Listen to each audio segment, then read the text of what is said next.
welcome to the very first Mingled Yarncast book club. Finally, we're gonna do this. Hello and good morning, I should say, because it is very early on a morning here, the final day of school for me, which is why, part of the reason why I've been so delayed in getting this out to you. It's just been a wild ride at the end of the school year here, trying to get everything set up. But I've 3 times now I've brought the computer to school with the intention of filming this episode here, and things come up. So can't find time at home, can't find time at work, but today I got here about an hour and 15 minutes early. So there should be no distractions. Hopefully no one's going to come knocking on the door. If they do, well, I'll let you know who it is. Anyway, I'm your host, Stephen, if I didn't say that, also known as KnitFen on Instagram and Ravelry. You can follow me in those places as well for more updates than on this channel. And so I've mentioned that things are a little bit delayed because of just life getting in the way, but I want to start off, I guess, by telling you a little bit more about why I chose this book and also why I found this a bit difficult to do, actually, more so than other episodes. When I do a regular episode, of course, I'm just, picking up some yarn or showing you some work and talking off the cusp about it. But with this, because, this isn't, who can you see back there? Whitman and Toni Morrison and James Baldwin, because this isn't a book by someone who has left us and passed away, but a real-life person writing about real-life people, that adds a little pressure. If I'm talking about a great work of literature from the past, I'm one of 1,000 voices adding my opinion into the sea of opinions. But when I'm talking about this book, it's well, it doesn't have 100 years behind it, and of course Clara Parks is out there. She may be watching this right now, and if you are, hello, Clara. It makes me feel the weight and the responsibility of that, and that made me want to really, really prepare this very well and make sure that I'm honoring her work and the work of the people that she's discussing in the book, and treating it seriously and making sure that, that it's lifting everybody up. So that meant that I spent a lot of time preparing the script. Here I've got an outline, and I've also got it on my screen. So now I'm also doing something very different. I've got the camera over here and the script over here. It's really just an outline, so this isn't going to be a fully scripted episode. I will have you know. I am still a theater teacher, so I can still do some things on the cusp, but I want to make sure I hit all the main points. Anyhow, as I was saying, so Clara Parks, Vanishing Fleece. Why this book? I first encountered the book in I'd say a few months into the pandemic. At that point in time in 2020, before the pandemic, I had picked up knitting again. I hadn't done anything in a long time, but I picked it up again, and I was working on sweaters and shawls and bigger things than I'd ever done before. And I started then to look into, literature that was out there beyond just pattern books, but to see what other people had to say about it in their writing and, reflections. I don't know, honestly, I didn't know what to expect. I didn't realize how much literature there is out there. There's a lot. And I also didn't really know that knitting podcasts were a thing. If you had said to me, 5 years ago even, that I would be doing this podcast right now, I'd be like, who's going to watch a podcast of somebody talking about yarn and knitting? Turns out there's quite a few of us, isn't there? But anyhow, I discovered all of those things kind of at the same time, and so this particular book, as I'm rereading it now, I listened to it on Audible, but now in preparation for this episode, I've read the book physically, and all of these feelings come flooding back to me from that time, and the positive parts, like the fact that every day I would go for a very long walk and just listen to Clara Parks' voice in my head as I was walking and, trying to figure out what was going on with the world around me. And it was very soothing and very interesting and very, very funny. So I want to start by just saying, talking a little bit about my respect for her as a writer. You may have noticed that in the book itself, she's obviously writing about yarn. She's a yarn critic by trade, but she's also got a real knack for travel writing, because every place that she goes in the book, she does a really good job, I think, of kind of bringing the people and the places to life. And, you know, I don't know how much she realized it before starting the book. I certainly didn't realize that going, on this adventure of turning a bale of wool into yarn would take that bale to so many different places first. So it's really like when they say made in America, they mean it. I mean, it's made all over the place. It's not just, made in Maine. Or made in New York. It's from everywhere. And that was really an impressive thing to me. And so for her to bring that aspect of it to life was, I think, it certainly added to the experience, because all I was really expecting when I first listened to the book was, okay, we're going to take some wool and we're going to turn it into yarn. And in my head, I think I thought, I don't know, remember going to living history places when I was in elementary school where, pioneer days, and you would card wool with carders and maybe get a chance to spin it on a spindle. I mean, I knew that modern industrial practices were not that, but I figured it was going to be something kind of like that, and that it would be less of a labor less travel intensive, let's say. I didn't expect that to happen. And so, as I was saying, I really appreciate how she brought that aspect of it out. And I love travel writing too, so that was a lot of fun. She's also very funny.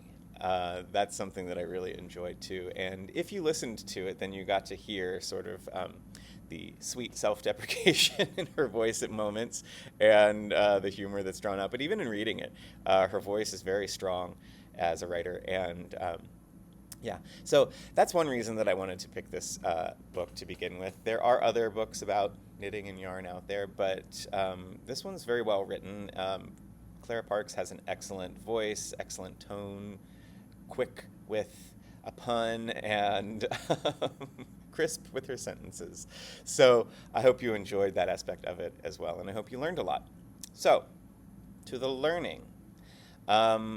I said in a previous episode that I wanted to treat this as a lesson, as if I were teaching my students, only you, my students, are far dispersed around the world, and all adults, presumably, mostly.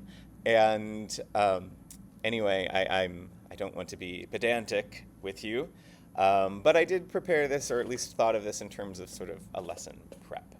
So, with that in mind, if this were my classroom, one of the first things we would do would be to start with a do now, as they call it, kind of an appetizer to get yourself in the mood, in the mindset, ready to work, okay? So, I'm going to give you a do now right now, and I'm going to attach to this do now a prize, a giveaway.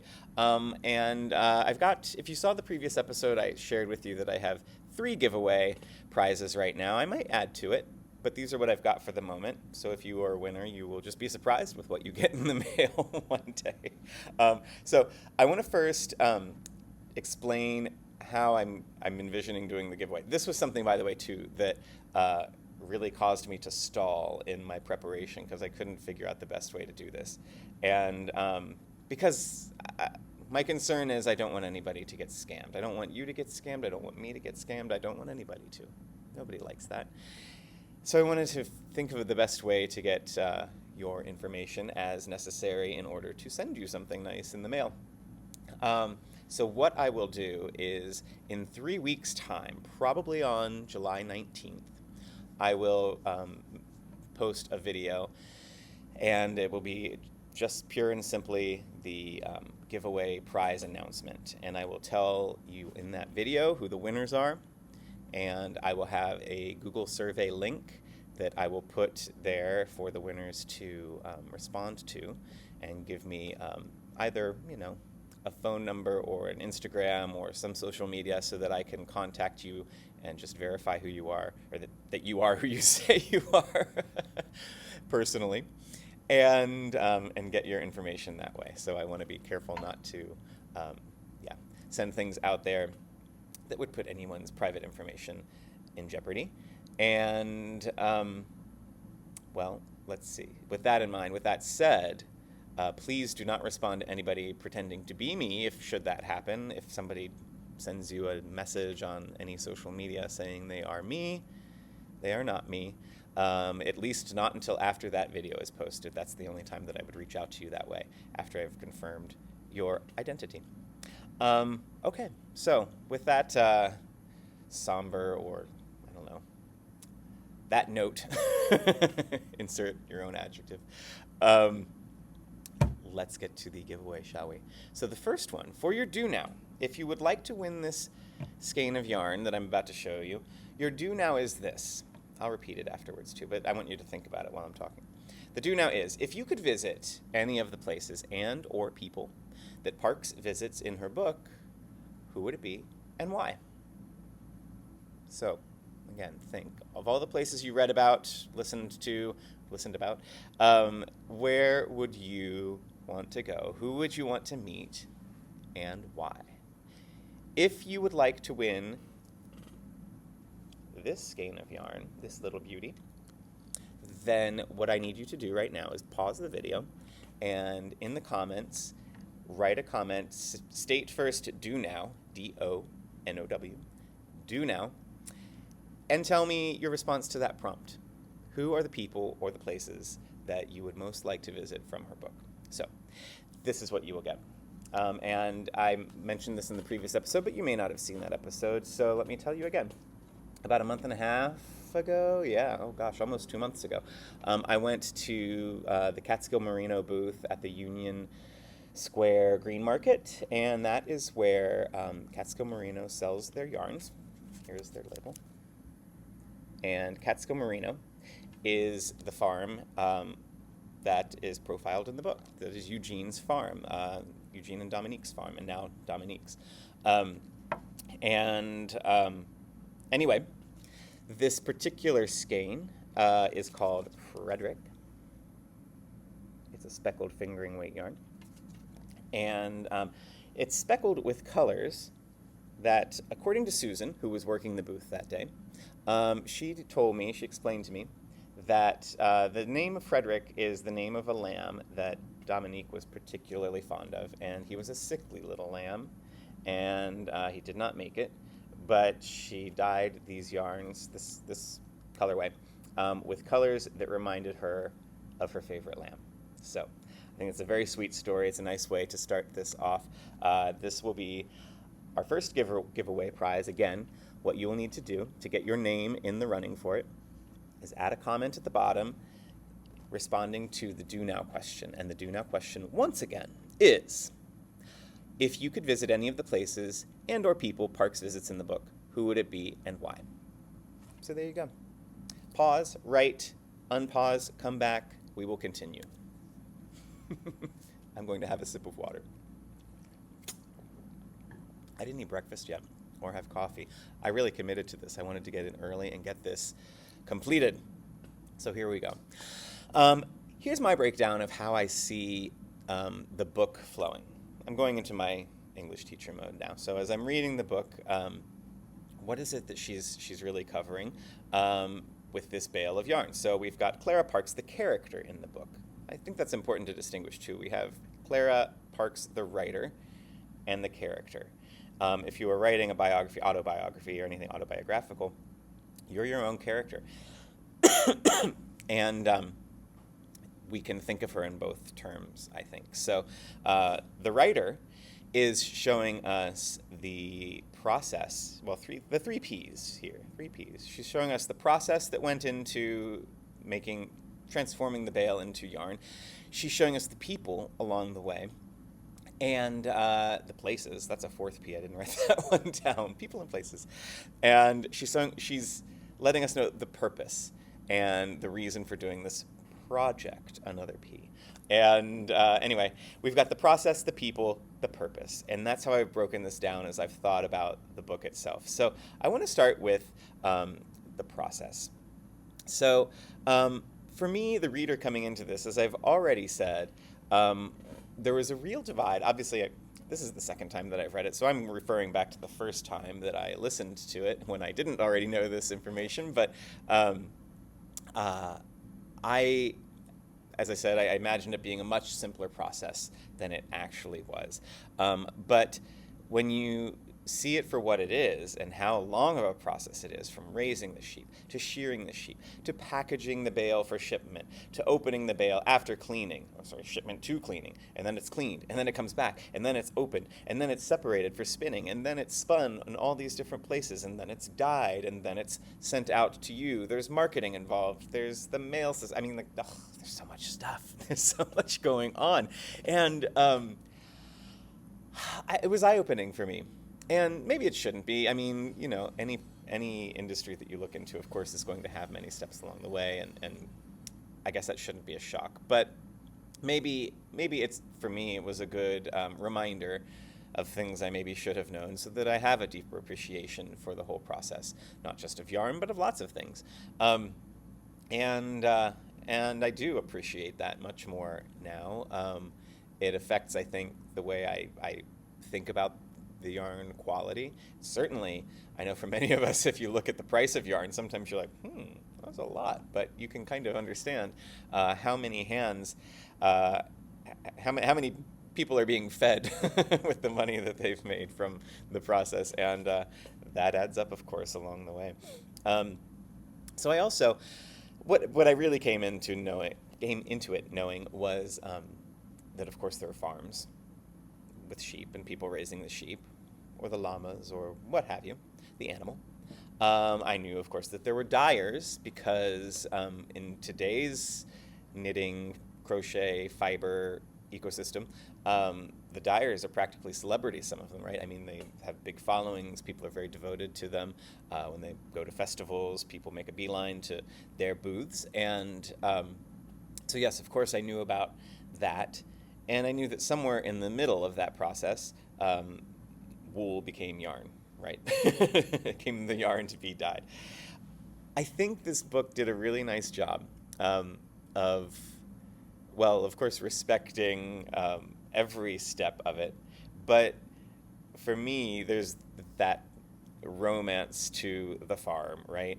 I live in a big city, so it seems like, in my head, everything rural is Little House on the Prairie, and Ma and Pa Ingalls are there, and it's very wholesome, and there's a romance to it. I know that's not true. Well, there is a romance to it, of course, sure, but I know that we are not in the 1890s anyway. And there's a romance to the dyeing, too, right? That's the artistry, and how many videos, if you're watching this, then I'm presuming you watch a lot of knitting and yarn-related videos, so you've surely seen plenty of videos of dyers who are showing off their latest colorway and how they do it, etc., etc. So, yeah, there's artistry, there's romance, there's nature, there's the love of the animal, the love of the craft present in the sort of the beginning and the end of the series of events leading up to it. As Parks is writing about the mills and the spinners and even the scourers and the people who clean it, I really, really loved that she showcased the pride that everybody took in their work. There's love involved there too, right? There's a love of the process. There's the love of a job well done, of producing something of quality. People were proud of what they did, and that was great to see. I guess that's what I wanted to say. That I now see those people when I'm looking at this skein of yarn, and have a much deeper appreciation for the work that they do, and I'm grateful for that. In addition to that, I never, in the section where she's writing about, I think it's a verb for keeping warm out in Oakland, if I'm not mistaken, shop and the dyers there. She spotlights the fact that they focus on natural dyes. And one of my favorite little factoids or bits of trivia that she throws in there is that the dyes that are used, the natural dyes, have been natural dyes for thousands and thousands of years. So the colors that you're seeing are the colors that would have been worn 5,000 years ago. And I love that. I just really love that. It made me really stop and reflect. And yeah, something about the way that connects us as humans throughout time, I think is really, really cool. And anyway, yeah, that was a fun factoid. She also mentions, well, she doesn't mention, she quotes, I think, Jen, who she's dyeing some things with. On page 140, Jen makes the comment. You can follow along if you want. You don't have to. Don't worry, I'm going to read it to you. And it's short. She's talking about the buzz that's growing around her business and people who are showing up at booths and festivals to get the latest colorways, and she's reflecting on the fact that she could do more wholesale, bigger accounts, but she says, "But I don't want to do that," she said. "People who buy my yarn know who dyed it, that I personally touched the yarn. I think that's an important part of what I'm selling." And that was an interesting reflection, I thought. And it made me wonder for myself, to what degree is that true for me? It made me wonder, well, it made me want to ask you, to what degree is that true for you? You can leave a comment here as well. But that idea that the dyer's role in the process plays a part, I think it is true. I mean, I definitely do have dyers that I've gotten to know over the years, especially through Instagram.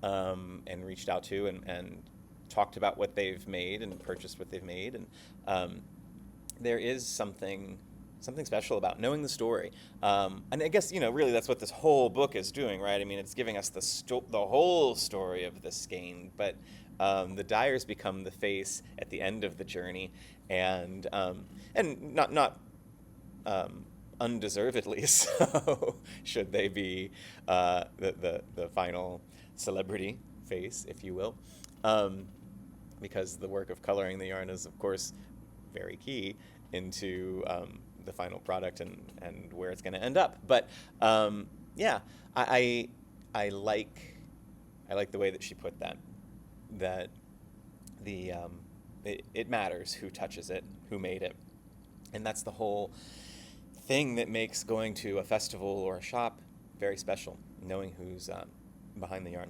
Sorry, I have hiccups. I'm going to pause for a moment. All right, I'm back. Hiccups are gone. Water was taken. I think I'm going to be okay. So the artistry was one thing, as I said, that really surprised and delighted me.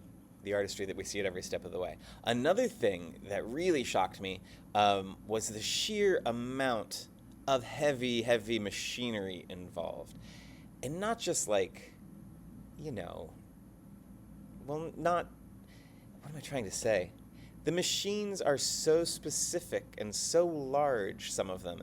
And she talks about one of the mills, I don't remember which one, but they've got to fix all the parts themselves because there's only one person that makes the part, and they're in Europe, and you'll never get it in time, and it'll cost a fortune. And so just, yeah, the vastness of the gear, the gear that's involved, is astonishing to me and mind-boggling and maybe a little miraculous.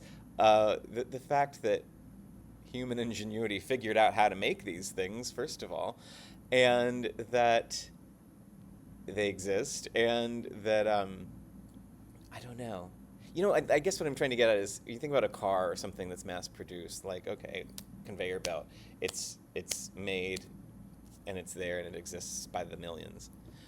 But with these machines, it's not like there's millions and millions of mills. I mean, maybe there's more than I realize. I'm sure there are. But where do they make this stuff? And, they're probably making one at a time and shipping it to a very specific place, and they're probably all a little bit different so that they can fit where they're supposed to go. And that to me is because I know nothing about machinery and the job of making a machine that makes things. It's very, very impressive to me. And I will say, too, I have, probably zero things of any critical note to say about this book.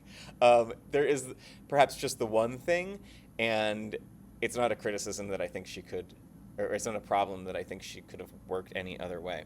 In describing things like the spinning mule, she does a fine job bringing out the poetry and the cadence and the rhythm and the beauty of the thing.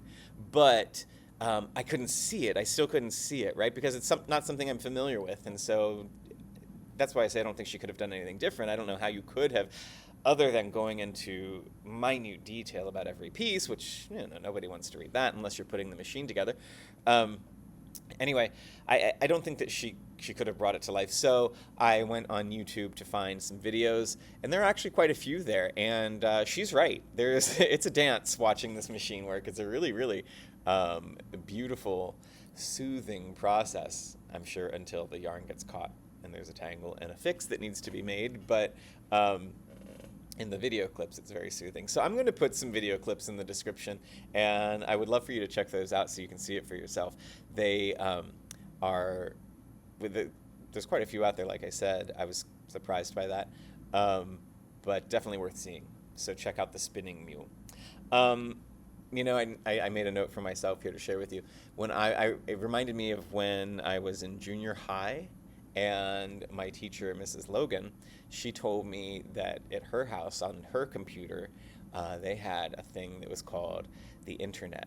And in my house, we didn't have a computer, so we did not have this thing called the internet. And she was describing it to me, and it made absolutely no sense. I remember her telling me that you go onto the internet and you can surf the net and you can go to different web pages, and I'm just like, surfing pages, like you turn the screen, like what do you do? I don't get it. So that experience of trying to understand what the internet was without ever having heard of it before, or seeing it in person, that was what the spinning mule was a bit like for me. That was the point of that little anecdote. I needed to see it. But now that I've seen it, I definitely appreciate it. So anyway, I think that's most of what I want to say about the process. Let me just look here to see that I didn't miss anything. Okay. So the people.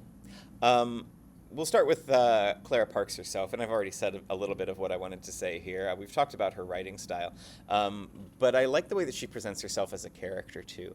As somebody who's going on this journey, I love that she begins with the great white bale pun from Moby Dick, and then by the end of the book, she realizes, oh, maybe that wasn't the most apt metaphor, but the pun worked, so she went with it. She committed to that, and I really, really appreciate that myself. But we're going on a journey with her, right? And she's unclear about the steps along the way. She's figuring it out as she goes. There's a quote that is, it's attributed, I think, to Stephen King, and if not Stephen King, maybe E.L. Doctorow. Maybe you've heard of it. Maybe it's neither of them, but the quote goes that writing a novel is like driving a car at night through the desert.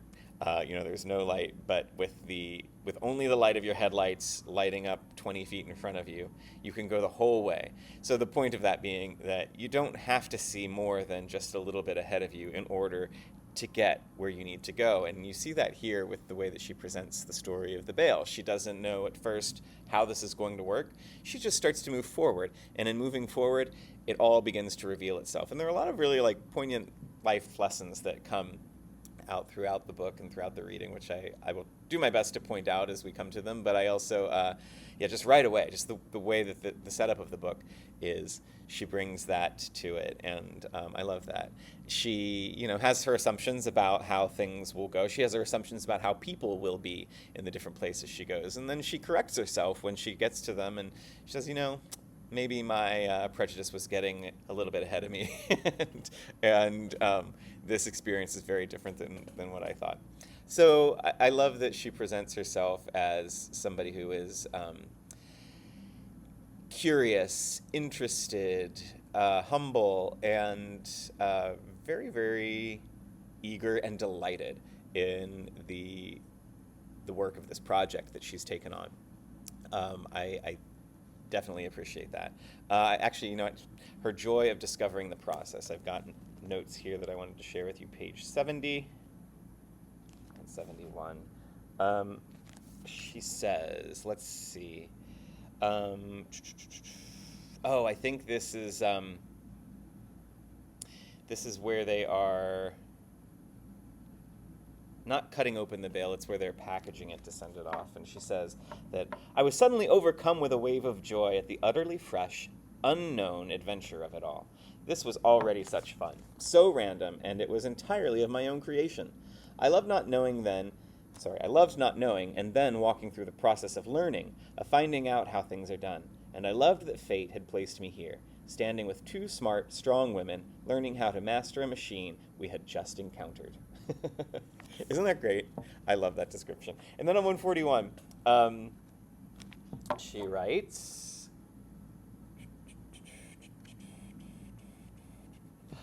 this is coming back to Jen, who mentioned the importance of the dyer, but Jen also talks about how in dyeing and in running the business, she just learned so many things along the way from the mistakes that she made. And there's this idea that, life will give you what you need when you need it, and not before you need it, just when you need it. And I think that's really, really wonderful.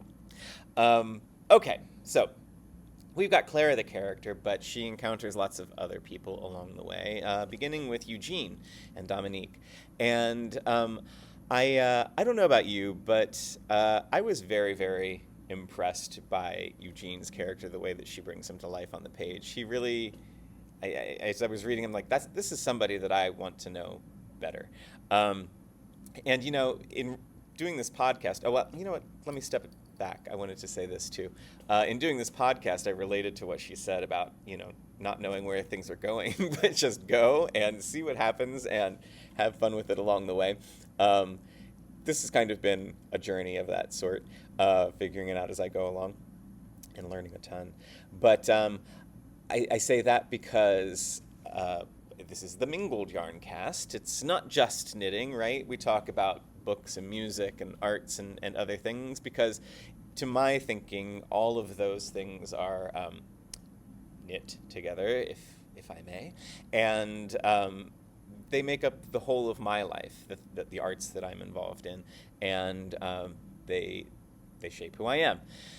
And so that's why I took a line from Shakespeare about the web of our lives being a mingled yarn, and voila, the Mingled Yarncast. I think that if Eugene were around, and if I ever had a chance to talk to him, he might approve of this concept, because as Parks points out in the book, he too was a man of many arts and many interests, and a Renaissance man, right? So I wanted to read a little bit about him here. Gotta be close to the beginning, right? No,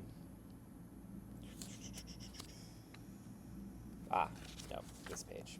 I'm on page 27 at this point.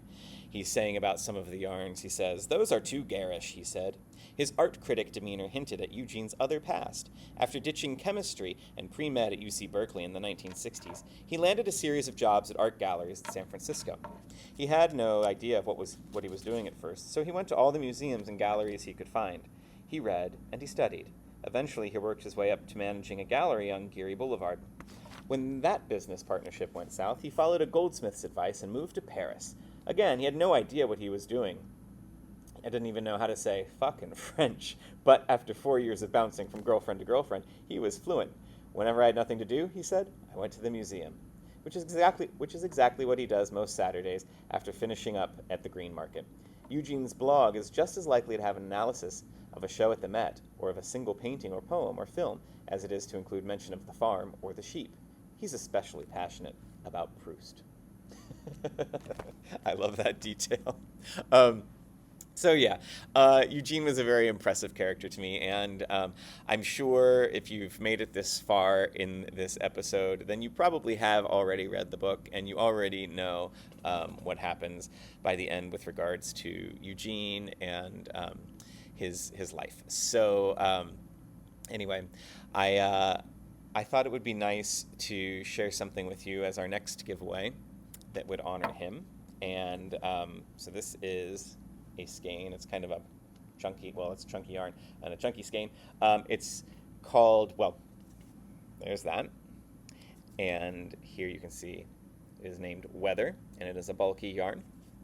And this one will be given away in honor of Eugene because, as Susan told me at the market, he is the person who named this colorway. And so, yeah, it's his color, Weather.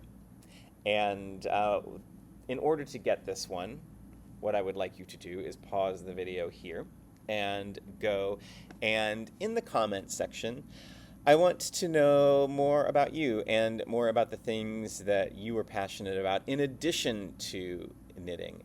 And if you can, reflect on the connection between them all. So, as you know, if you've watched other episodes of this podcast, I sing with the choir, I write, I knit, I now crochet. I've started to crochet.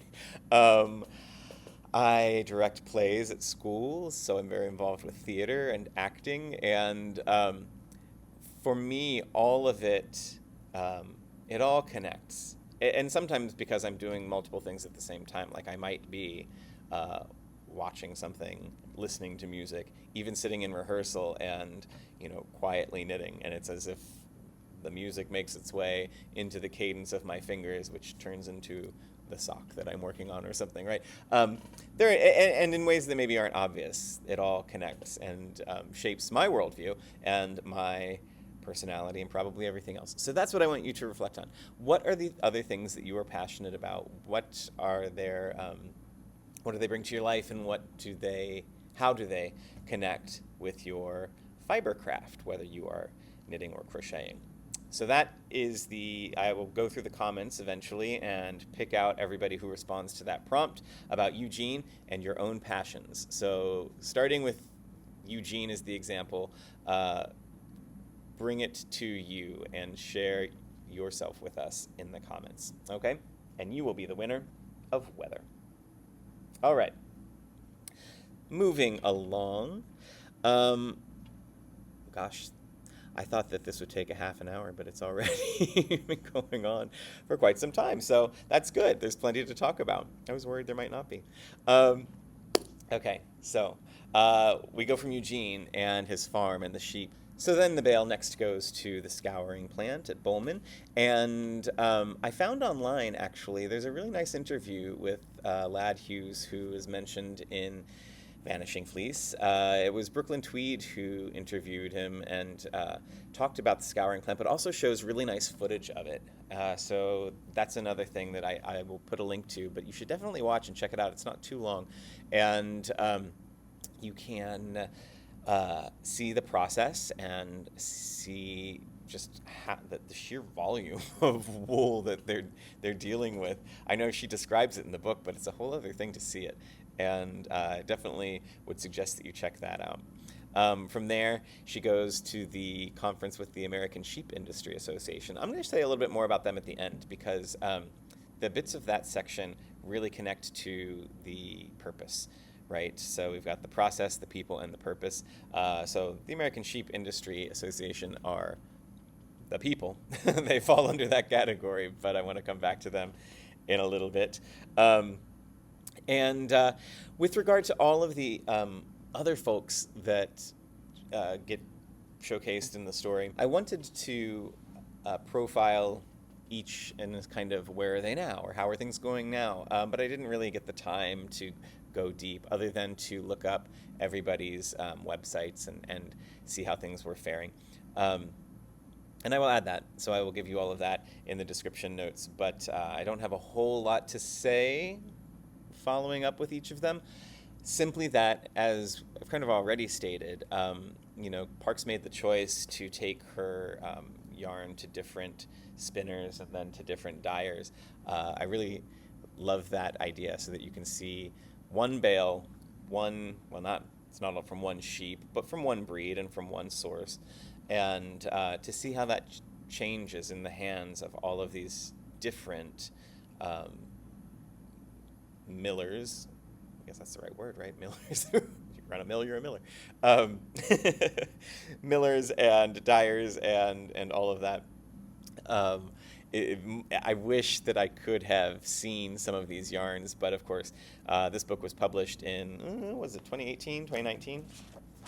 So that's off the top of my head. 2019. So she's writing about the period of time, 2017-18 most likely. And I feel like those yarns are long gone, but it would have been great. I wonder, I didn't look, but maybe I should look and see if she's got something that showcases them and how each one turned out. She probably does. I mean, that would make sense. But anyway, so check out the notes. You will find links to different folks who are mentioned here. Okay. Now, my time is running out, but pretty soon school's going to start, and someone will be knocking on that door in about 15 minutes. But I think that's enough time for us to wrap up here. We are now on to the purpose. And so I mentioned the American Sheep Industry Association just a few moments ago. Their purpose is to make sure that this industry, of course, continues to exist and to thrive. And to do that, as they say, and as Park says throughout, people have to use wool. Wool has to be a desired product, right, in order to be something that's worth the time and the money. So that, to me, was, a bit of a call to action, a clarion call. What I took away from the book by the end was just how precarious the whole industry is in America, in the United States. Obviously, there are other places that have, took the ball of yarn and ran with it and knit with it, and are bigger producers of wool than we might be today. And, okay, fine, so be it. At least it exists somewhere, right? But to see the state that it's in, the wool industry in this country, that to me was very eye-opening. It got me to think about what would it mean for it not to exist, right? I mean, I mentioned earlier the romance of the farm, the romance of the dyers and the artistry, right? Those things would still exist somewhere. They just wouldn't exist here. Would that matter? I don't know. Does it, I think about industries that have disappeared. If you were to go back to Shakespeare's time, the Thames was filled with ferry boats because there weren't as many bridges. And so in order to get across, you had to catch a ferry. So there were thousands. And that was a thriving industry. That was something to be. You could do it. And now there's bridges and cars and there's no more ferries. So things disappear when people don't need them or want them. And it doesn't seem that wool is unwanted. It seems very popular, of course, with everybody who works with it as a hobby. But also, as we saw, the Major League Baseball industry uses it extensively in their creation of baseballs. That was a surprising thing to me. But anyway, coming back to this idea, what happens if it's gone? I don't know. It's, to me, and I'm totally admitting my bias here. It's because I love wool that I would think that that I have this bias, and I feel like it does matter a lot that the industry exists. But what would be lost almost is intangible. When we think about other regions of the country that were known for certain industries, and then those industries have gone away. There's, of course, the loss of jobs, there's an economic downturn and everything else, but there's the culture of the place that changes irrevocably. It changes into something new, of course, and whatever replaces it could be just as well. But there is, well, I'll leave it at that, an intangible change. There is something that I can't put my finger on, but there is this part of me that just feels and knows that it is worthwhile to protect the industry, but not in a false way, as she says in the book, and as she quotes Temple Grandin saying, actually, she has very authoritative voices here, saying, use it. You've got to use it if you want this industry to thrive, if you want these people and this culture to thrive, then we need to use it. And of course, don't take my word for it. Let me share with you. I've linked below the American Sheep Industry Association's website, and they have a link to the American Wool Association. Is it the American Wool Association? I may be misquoting it here. Their website is Experience Wool. Let me just type that in real fast because I want to tell it to you correct. Oh, my computer's being slow. Anyway, well, it will be there and you will see it. But the Experience Wool website has a ton of information about why wool should be used and ought to be used. Of course, it's very, very sustainable when it's natural. The treating process can, add some things into it that perhaps aren't the best, but the way that it regulates our own temperatures, the way it interacts with our bodies, it's very, very good for us. It's non-inflammable, et cetera, et cetera. And they do all these things that are very practical, and they make the argument in a way that it makes sense. My thing, though, as I'm looking at all of these arguments and thinking back on the book, too, is that, if you're trying to convince somebody to use wool that isn't into it, are they going to be convinced by these arguments? Because there's other natural fibers you could use, too, if you wanted to avoid plastic ones. There are a lot of reasons that people don't want to use it. And I think probably the main ones that I've encountered, like whenever I wear a sweater that I've made out and about, the first thing that somebody who's not familiar with woolen products will say, "Oh, doesn't that itch? Isn't that uncomfortable?" And truth be told, I have used some wools that are very itchy, and they are very uncomfortable, meant to be worn over something. But no, like most of them, and not just the superwash ones, but many of them are very, very, very nice on the skin, and I wear them directly on the skin. And people need to see that. What I love about it is the way it feels. I love the color. I love the texture. I love the the springiness to it, the life in it. And I think people need to see that. So yes, all of the practical information about the goodness for the environment and all that should be shared, of course. But you've got to start a little more selfishly, like think about people's prejudices that they're bringing to wool to begin with, and then say, oh no, look at this, feel this, see these colors, isn't this gorgeous, isn't this beautiful? Because leading with beauty, I think, is probably the way to go, as it is with most things in life. Start with what's beautiful, and then work into the things that are practical and important. But we start with beauty, we start with a tender feeling for something, and then you can really build from there. I think that is my take on that. And so, in conclusion, and if you've been keeping track, then you know that there is one more skein of yarn to give away, because I told you there were 3. In conclusion, your final prompt for the final giveaway is something along those lines. You if you are here and you are watching this and you've read the book, then presumably wool does matter to you. Presumably the wool industry matters to a certain degree to you. And you are somebody that appreciates a good woolen product. So this final giveaway item, in order to get it, we'll tell you more about it in a second, but in order to get it, you need to write a comment. And yeah, what is if you were encountering somebody and trying to convince them to be pro-wool, what would you say to them? And what are the things that you love about it? So share your love with us there in the comments. And you could be then put into the drawing for this skein. So this final skein is also from Catskill Merino. It's a rustic worsted weight.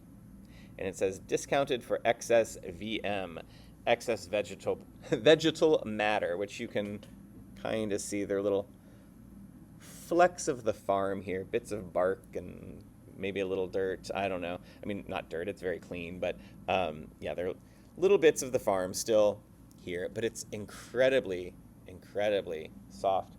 Smells nice, natural, undyed, and yeah, this could be yours. All you got to do is tell us what you love about wool. What does it do for you?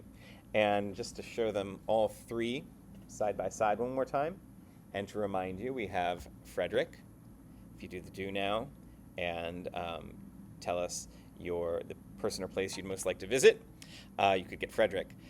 Weather, tell me what your passions are, what, like Eugene, are the other things that, the other arts and the other creative outlets in your life that bring your life meaning and color.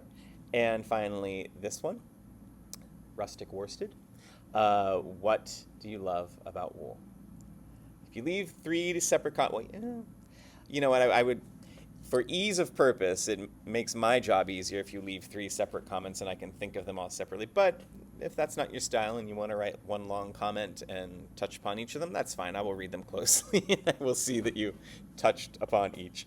Okay, so that is it, folks. Finally, our first book club episode is complete. And again, very, very big thank you to Clara Parks. You know, I meant to say this in the beginning. I don't know Clara Parks. I have interacted with her on Instagram only briefly in comment section, and I think I sent her a DM at one point to say, when I first listened to this, I really loved it, and she wrote back, "Thank you, you're so kind." But that's the extent of it. It's, you know, I didn't choose this because we're friends or because I'm, you know, there's any financial gain for me. Hopefully there's some financial gain for her if you've bought the book. But yeah, it's just, she's an author I respect, and it's a book that I really love. And I hope that you have sensed that in my presentation of all of this, and I hope that you felt that too. So thank you very, very much for coming along and reading and sharing, and I look forward to seeing all of your responses and seeing what you think. And yeah, that's it for now, everybody. Have a wonderful day. I'm going to go get some breakfast and have a coffee now. I'll see you later.